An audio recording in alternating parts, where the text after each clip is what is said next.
មនុស្សយើង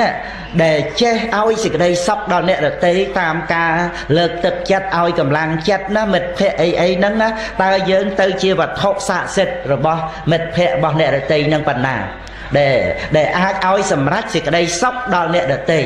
គឺណាយើងវាទៅជាកល្យាណមិត្តទៅហ្នឹងហើយសូម្បីតែអ្នកដទៃដឹងថាយើងសរសើរយើងលើកទឹកចិត្តហ្នឹងហើយក៏ដោយប៉ុន្តែរឿងវាត្រូវវាត្រឹមត្រូវវាពិតប្រកបមែនត្រង់នៃសេចក្តីល្អរបស់អ្នករតីនោះវាមានមែនយើងមើលឃើញ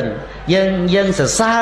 សើរមែនអ្នករតីដឹងថាយើងសរសើរនឹងឯងប៉ុន្តែវាត្រឹមត្រូវ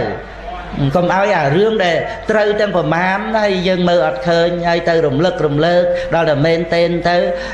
អាមិនមែនជាកំហុសអីហ្នឹងក៏ត្រឹមតែលឺតមកពាក្យសម្ដី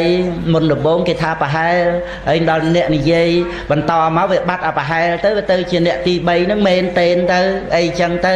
ហើយយើងក៏ចូលចិត្តនិយាយរឿងមិនល្អរបស់អ្នកអតីហ្នឹងដឹងខ្លួនទេដឹងថាមានអ៊ីសានៅក្នុងចិត្តសន្តានរបស់យើងហ្នឹងទេណាឬក៏វាមានជាអកុសលប្រភេទណាដែលយើងចូលចិត្តនិយាយរឿងមិនល្អវាយបំបាក់ទឹកចិត្តរបស់អ្នកដទៃនឹងឯងតែយើងមិនគួរឲ្យទុកឲ្យទោសឲ្យភ័យដល់អ្នកដទៃរឿងអីទេត្រូវតែមានមេត្តាករុណាព្រោះគ្រប់គ្នាអត់មានអ្នកណាបង្កើតកិលេសឲ្យខ្លួនឯងទេទោះជាអ្នកនោះឯងខុសពិតក៏ដោយយើងមានបំណងល្អយើងនឹងជួយដល់អ្នកដទៃនឹងឯងតែជាការជួយឲ្យសម្រេចប្រយោជន៍ពិតកណានឹងឯងដែលយើងមេត្តាករុណាអាណិតដល់អ្នកដទៃចឹងគឺពុទ្ធបរិស័ទយើងអប់រំចម្រើនមេត្តាសន្តោសប្រោសបណីអធិស្ឋានឲ្យអភ័យទៅមនុស្សយើងដែលល្អដោយទឹកចិត្តនឹងហើយចឹងមិនមែនយករូបរាងកាយជាប្រមាណទេយកទឹកចិត្តដែលល្អ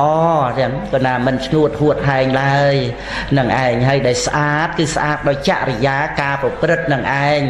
នឹងឯងសិតតែជាគុណធម៌សំខាន់នៅក្នុងជីវិតដែលមនុស្សនិងទេវតាសប្បុរសគោរពបូជាជ្រះថ្លា